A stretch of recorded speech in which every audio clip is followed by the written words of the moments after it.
When I first heard about Warren Buffett and 9 pregnant women, I thought this just doesn't sound like the Oracle of Omaha, right? You're thinking, this guy looks like somebody's grandfather. I think when he was like 29, he looked like somebody's grandfather, but maybe not, because as old as I am, he's a lot older than I am. But Warren Buffett, in case you're not familiar, they call him the Oracle of Omaha because he's so successful and he's from Omaha, Nebraska. He's a guy who's got a net worth currently, as I make this video, over $100 billion.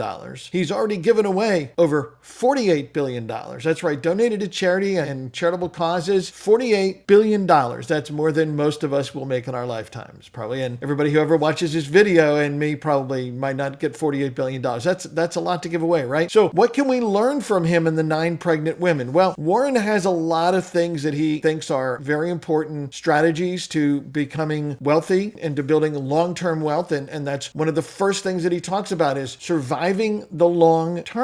Because many people, especially if they're starting a business or they're trying to get somewhere, they're thinking, well, I want to be rich like tomorrow. And especially in the age of social media, right? How many times do you look on Facebook or Instagram or Twitter or wherever and you see somebody who says, yeah, listen, I started a business 2 months ago. I'm doing like $5 million a week right now. It was no big deal. I work like 3 hours a week, okay, which is complete hogwash, okay, when they tell you this, because that didn't really happen. I'm just telling you, it didn't happen. And if it is, they should just go spend all their money and not bother the rest of us. But the problem is that we see what everyone else does. They post and you think, wow, this should happen overnight. And it's not going to happen overnight. It can happen fast. We see what everybody else posts and we think, wow, this should happen overnight. And it's not going to happen overnight. It can happen fast, but it's not going to be overnight. But the other part of it is that not only will it not happen overnight, but things are going to go wrong along the way. Maybe not this year, maybe next year, maybe it's when the recession hits, that probably coming soon, right? So you want to build to survive the long run. You want to have a business that stands a test of time, not, hey, listen, we tricked Google and this is going to work until Google figures it out, which they will. They have all these smart people they pay millions of dollars to every single month so that they don't get outsmarted, right? So we want to build an actual business that's going to survive the long run. And related to that, one of his big tenets is keep cash on hand. Because if you have cash, you can survive basically anything that happens to your business. You just need time, right? If you're building a successful business and you figure something out, that all you need to make it continue to be successful and grow is time. And you get time if you have cash, so that you don't have to have an emergency shutdown. You don't have to run around trying to find the money to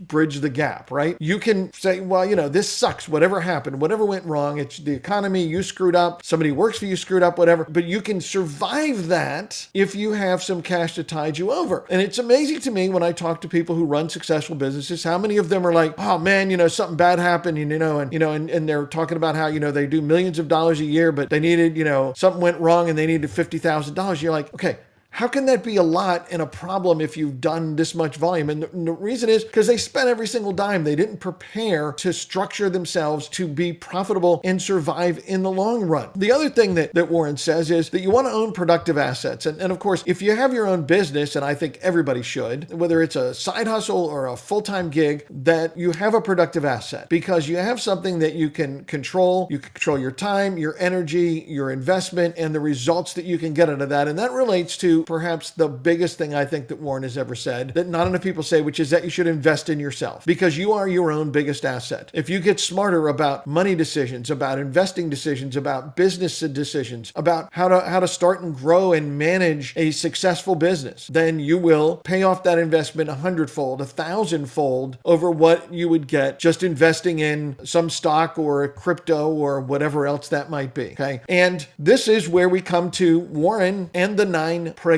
women. So the story from Warren when he was speaking on stage was talking about how everybody wants everything to happen really, really fast. And that the fact that if you want to have a child, that it's going to take 9 months. And doesn't mean you could shortcut this by saying to yourself, hey, I've got a great idea. Let me get 9 women pregnant and each of them will take one of the months. And we'll take 9 months and compress it into 1 month. Because it doesn't work that way. And much of your business growth doesn't work any differently than that. Okay. It can only go so so fast. Some things cannot be rushed. And when you realize that, you get some perspective on this whole business growth idea, that it's only going to happen so fast. I mean, if you think about how fast a baby grows, right, in 0 to 9 months, that's pretty fast, right? You know, most people wouldn't be ready for 0 to 1 month anyway. They couldn't handle it, right? You got to get prepared for this. So, you know, when you think about your business growing, remember Warren and the 9 pregnant women, and more importantly, the rest of Warren's advice. And let me give you a couple more things that he talks about. One is giving back, which I think is super important. He's obviously donated $48 billion to charity, but when you're going to go make a lot of money, you can choose what to do with it. Now, you could spend it all on yourself. You could spend it to help your family, take great trips, treat them to fine things, have beautiful surroundings, luxury in your life, all of which I think are awesome and you should do. But you can also give back and take care of other people, and you get to choose. It's your money. It isn't, you know, the government that gets to choose. You get to choose. And the other thing is, when you think about the long run, keep this in mind too, that Warren said. That is that you're sitting under the shade of a tree one day because someone planted that tree so that you could sit under the shade of that tree down the road. So think about these things. Think about how they work. Think about Warren and the 9 pregnant women and follow his advice. And I hope you go out and make more money than Warren did. And I hope you enjoyed the stories about Warren.